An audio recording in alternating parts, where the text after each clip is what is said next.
Over 1,000 people lost their jobs this week, but at least they were the best people to ever make video games. Let's talk.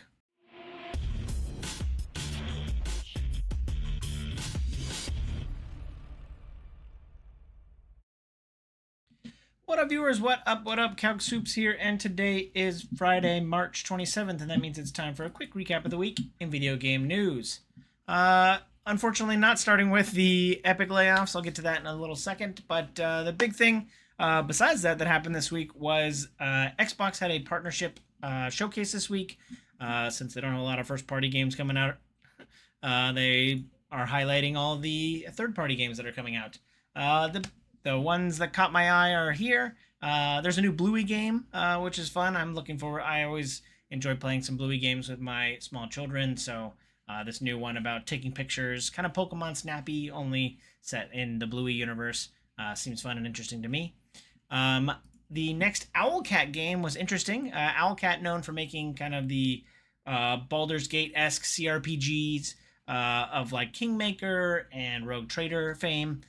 This next game, The Expanse: Osiris Reborn, I think is the name of it, is more of a like third-person action game, so somewhat like Mass Effect-y, and so yeah, it should be interesting. It's a different than what they've made previously, so I'm really interested. But I think Owlcat is the second greatest. Some people argue the best CRPG maker out there, so I'm curious what they could do with like a third-person sci-fi RPG, even though it's set in the Expanse, and I'm not the biggest fan of the Expanse IP. Lastly, for me, I mean, there was like a dozen games or so, but the other one that caught my eye was a Vampire the Masquerade game, where it's a co-op game, and you're trying to hunt down a vampire.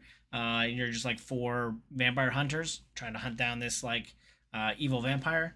I don't think it's an asymmetrical game. I don't have too many details on it. So I don't think it's asymmetrical. It's not like Left 4 Dead. One person's a killer and you're trying to hunt them down. It seems like it's story driven, which is interesting. And I guess you can just play up to 4 players co-op.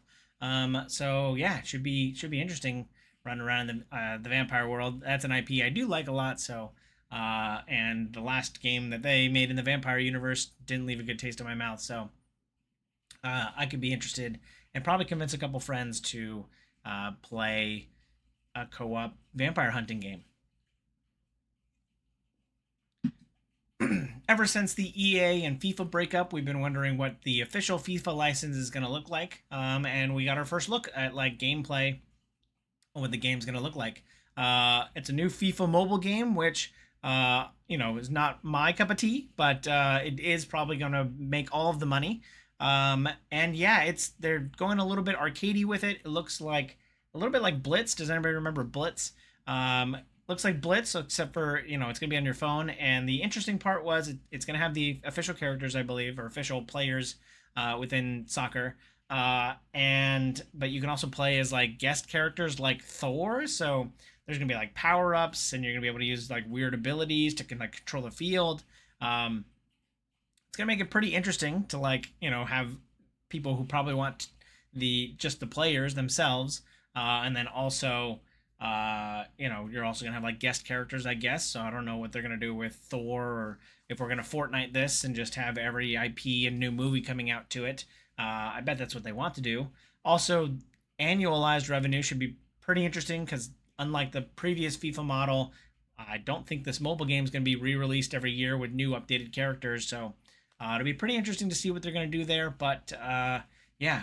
Also, I believe it's coming to Netflix, which is pretty interesting too. So again, one of the biggest IPs in the world coming to one of the smallest platforms. Other than if you can get it on your phone anywhere, that'd be great. And like I said, if that's the case, it will make all of the money. We got our first look or so. We got a little bit more details on the upcoming Star Wars XCOM game called Star Wars Zero Company. So it's a turn-based strategy game. You're going to be using cover and your little squad to try and take out all the bad guys. One piece of information we found out this week was that there will be like third-person action parts. So it should be fun and interesting to, make your Star Wars squad, but then also have like those hero moments where you can run around in corridors and potentially shoot people in a third-person kind of action game. So And that should be fun and interesting as well. I want it just for the XCOM portions of the game, but I could also do, as as mixed genres has been kind of a thing in games recently. It should be cool to like go from one action set piece to like something that takes you from one set piece to another in a different form of game. So should be interesting. Still no date on Star Wars Zero Company, so we're still waiting on that. But it says 2026, so maybe it's coming out later this year. Like I started off in the cold open, Epic laid off over 1,000 people this week, which is very unfortunate. I have friends who survived, and I have friends who had lost their jobs this week, so very unfortunate. Did a little digging. This is the biggest announcement of like games jobs losses since January of 2024, when that was probably the biggest one, with all the Microsoft laid off nearly 2,000 people after the official closure of the Activision Blizzard King acquisition. They laid off a whole bunch of people then, and this has nothing to do with that. There wasn't any major acquisitions that they're now like downsizing for. This is just Fortnite isn't doing as well as it was, and now 1,000 people lost their jobs. But the good news is that Tim Sweeney got on socials and told everybody who is hiring for games to prepare for a glut of overqualified people to be applying to their jobs, which is like the dumbest way, like the dumbest backhanded compliment that could happen. Like, I don't want to hear from the guy who recently fired me that like, hey, I was doing a good job, but I lost my job anyway. So again, tech CEOs are some of the dumbest people out there, and this just was really putting his foot in his mouth, trying to give everybody a happy send off. But Tim Sweeney, just shut up.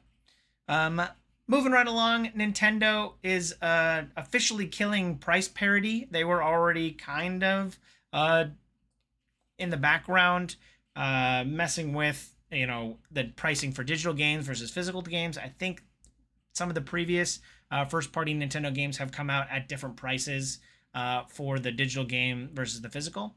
And they announced that for the upcoming Yoshi and the I think the new Yoshi game, that the official price, the MSRP for the physical game, will be different than the digital game. Whether or not that's 80/90 or what they've done in the past still remains to be seen. But they've been like doing this for a while and are also probably one of the leading causes for digital and physical price differences. Like putting things on Switch carts is very expensive, as anyone who has tried to put a indie game onto a physical Switch and their whole download codes things. So it's weird that like Nintendo is like taking this official stance, even though they're the ones that like basically killed physical for a lot of games and indie developers out there. And even they can't figure it out to keep things in line. So pretty unfortunate that, and it's never quite made a lot of sense with like the margins on digital being significantly different than the margins on physical. But I digress. Yeah. Unfortunate that Nintendo is officially killing, the same price for the same game, regardless of the way you play it, which is unfortunate. Speaking of price hikes, PlayStation is pumping up the prices on all of their hardware, or at least their major consoles. The PS5, every console for the PS5 run is now $150 more expensive. Not due to tariffs, which would have been my knee-jerk reaction, but probably more due to AI-related RAM shortages and thus making RAM prices cost more. So now your digital-only PS5 will not cost $450. It'll now cost $600. The disc drive PS5 will now cost $650 rather than $500, and the PS5 Pro will go from $750, which was already an exorbitantly high price, will now cost $900, which is not quite what the PS4 $1,000 price point was when there was shortages at the initial PS5 launch.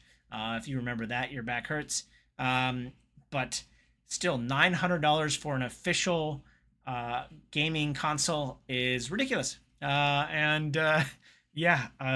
unfortunate that everything sucks and everything's more expensive now. What isn't more expensive is McDonald's is finally getting on the K-pop Demon Hunters train.